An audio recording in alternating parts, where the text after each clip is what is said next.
ಯಾಕ್ರಿ ಸುಳ್ಳು ಹೇಳ್ತೀರಿ ಪ್ರಧಾನಮಂತ್ರಿಗಳೇ?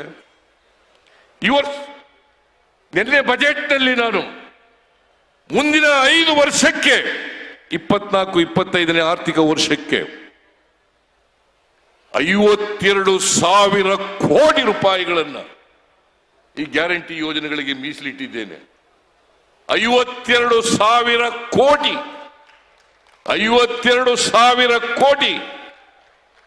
ನೀವು ಯಾವತ್ತಾರು ಮಾಡಿದ್ದೀರಾ?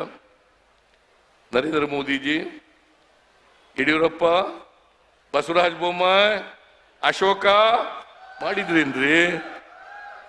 ಏನು ಓಹೋ ವೀರ ಏನ್ ನಿನ್ನೆ ಬಹುಶಃ ಕರ್ನಾಟಕದ ಇತಿಹಾಸದಲ್ಲಿ ಡಿ.ಕೆ. ಶಿವಕುಮಾರ್ ಹೇಳಿದ್ರು, ಅದನ್ನ ನಾ ಯಾವತ್ತೂ ಕೂಡ ನೋಡಿರ್ಲಿಲ್ಲ.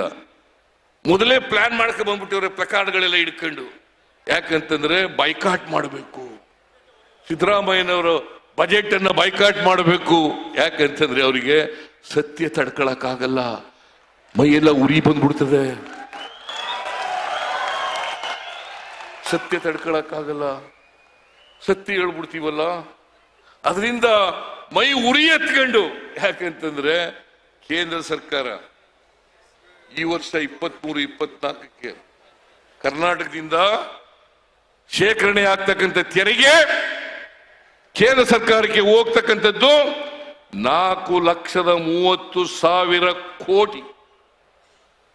4,30,000 ಕೋಟಿ. ನಮಗೆ ಎಷ್ಟು ಬರ್ತದೆ ಗೊತ್ತಾ? ಬರೀ 50,257 ಕೋಟಿ ನಾವು ಕಲೆಕ್ಟ್ ಮಾಡೋದಕ್ಕೆ ಕರ್ನಾಟಕದಿಂದ 4,30,000 ಕೋಟಿ. ನಮಗೆ ವಾಪಸ್ ಬರ್ತಕ್ಕಂಥದ್ದು 50,257 ಕೋಟಿ. 100 ರೂಪಾಯಿ ತೆರಿಗೆ ಕಲೆಕ್ಟ್ ಮಾಡಿಕೊಟ್ರೆ ನಮಗೆ ವಾಪಸ್ ಬರೋದು 13 ರೂಪಾಯಿ ಮಾತ್ರ. ಇದು ನ್ಯಾಯನಾ ಅನ್ಯಾಯನಾ? ನ್ಯಾಯನಾ ಅನ್ಯಾಯನಾ? ನ್ಯಾಯ ಅಲ್ಲ. ಇದನ್ನ ಹೇಳಿದ್ರೆ ಅವರಿಗೆ ಮೈಯೆಲ್ಲ ಉರಿ ಎತ್ಕೊಬಿಡ್ತದೆ ಅವರಿಗೆ. ಅವರು ನಿಜವಾಗಿ 7 ಕೋಟಿ ಕನ್ನಡಿಗರ ಹಿತವನ್ನ ರಕ್ಷಣೆ ಮಾಡ್ತಕ್ಕಂಥ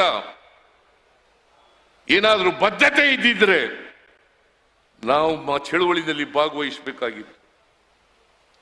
ನಾನು ಡೆಲ್ಲಿನಲ್ಲಿ ಚಳುವಳಿ ಮಾಡಿದಾಗ ನಾನು ಮತ್ತು ನಮ್ಮ ಪಕ್ಷದ ಎಲ್ಲ ಅಧ್ಯಕ್ಷರು ಮತ್ತು ಎಲ್ಲ ಶಾಸಕರುಗಳು, ಮಂತ್ರಿಗಳು ಡೆಲ್ಲಿನಲ್ಲಿ ಚಳುವಳಿ ಮಾಡಿದಾಗ, ಪ್ರತಿಭಟನೆ ಮಾಡಿದಾಗ ನಾನು ಪತ್ರ ಬರೆದೆ, ಎಲ್ಲ MP ಗಳಿಗೆ ಪತ್ರ ಬರೆದೆ, ನೀವು ಬರ್ರಿ ಭಾಗವಹಿಸ್ರಿ ಅಂತೇಳಿ. ಇದರಲ್ಲಿ ರಾಜಕೀಯ ಇಲ್ಲ. ಕರ್ನಾಟಕಕ್ಕೆ ಅನ್ಯಾಯ ಆಗಿದೆ, ಕನ್ನಡಿಗರಿಗೆ ಅನ್ಯಾಯ ಆಗಿದೆ.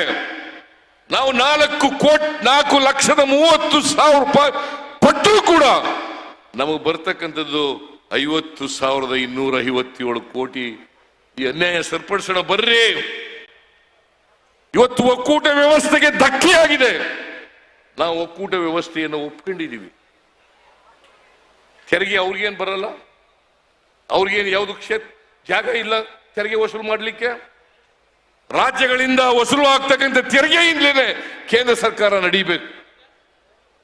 ರಾಜ್ಯಗಳಿಂದ ತೆರಿಗೆ ಆಗ್ತಕ್ಕಂಥ ಇವತ್ತು ಇಡೀ ದೇಶದಲ್ಲಿ ತೆರಿಗೆ ವಸೂಲಿ ಮಾಡೋದರಲ್ಲಿ ಕರ್ನಾಟಕ ದೇಶದಲ್ಲಿ 2ನೇ ಸ್ಥಾನದಲ್ಲಿದೆ.